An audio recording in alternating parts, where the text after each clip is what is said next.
காலி மது பாட்டில்களை திரும்பப் பெறும் திட்டம் தொடர்பாக சென்னை உயர்நீதிமன்றத்தில் டாஸ்மாக் நிர்வாகம் அறிக்கை சமர்ப்பித்துள்ளது. அண்மை செய்தியாக பார்த்து வருகிறோம். இது தொடர்பாக கூடுதல் விவரங்களை வழங்குவதற்காக நமது செய்தியாளர் கிருஷ்ணா இணைப்பில் இருக்கிறார். வணக்கம் கிருஷ்ணா, விவரங்களை பதிவு பண்ணலாம். வணக்கம். வன பாதுகாப்பு மற்றும் வனவிலங்குகள் தொடர்பான வழக்குகள் நீதிபதிகள் சதீஷ்குமார் மற்றும் நீதிபதி பரத் சக்கரவர்த்தி அடங்கிய சிறப்பு அமர்வு விசாரித்து வருகிறது. இதில் தமிழ்நாட்டில் மலைப்பகுதிகளில் உள்ள டாஸ்மாக் கடைகளில் மது பாட்டில்களை கூடுதலாக 10 ரூபாய்க்கு விற்பனை செய்து காலி மது பாட்டில்களை திரும்பி தரும்போது அந்த கூடுதலாக வசூலித்த 10 ரூபாயை திரும்பிக் கொடுக்கும் காலி மது பாட்டில் திரும்ப தரும் திட்டத்தை அமல்படுத்த வேண்டும் என்று சிறப்பு அமர்வு ஏற்கனவே அதிரடியாக உத்தரவிட்டிருந்தது. இந்த திட்டம் ஊட்டி, கொடைக்கானல் உட்பட்ட 12 மாவட்டங்களில் அமல்படுத்தப்பட்டுள்ளது. இந்த நிலையில் இந்த வழக்குகள் மீண்டும் நீதிபதிகள் சதீஷ்குமார் மற்றும் நீதிபதி பரத் சக்கரவர்த்தி அமர்வு முன்பு விசாரணைக்கு வந்தபோது காலி மது பாட்டில் திரும்ப பெறும் திட்டம் குறித்து டாஸ்மாக் தரப்பில் நிலை அறிக்கையானது தாக்கல் செய்யப்பட்டுள்ளது.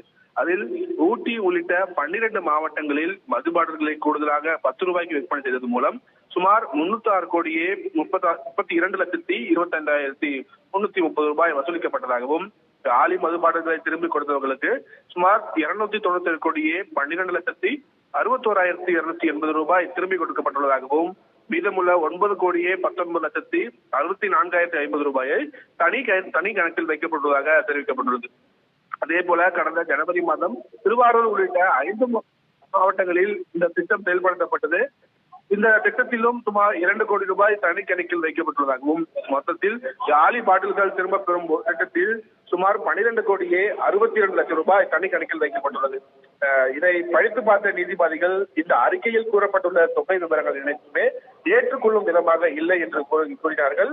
அதற்கு அரசு தரப்பில் ஆஜரான கூடுதல் தலைமை வழக்கறிஞர் ரவீந்திரன் இந்த தொகையை சரிபார்த்து மீண்டும் புதிய அறிக்கையை தாக்கல் செய்வதற்காக நேரம் வேண்டும் என்று கோரிக்கை வைத்தார்.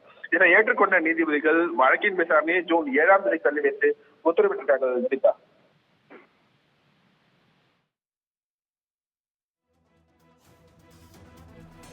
விரிவான விவரங்களுக்கு நன்றி கிருஷ்ணா.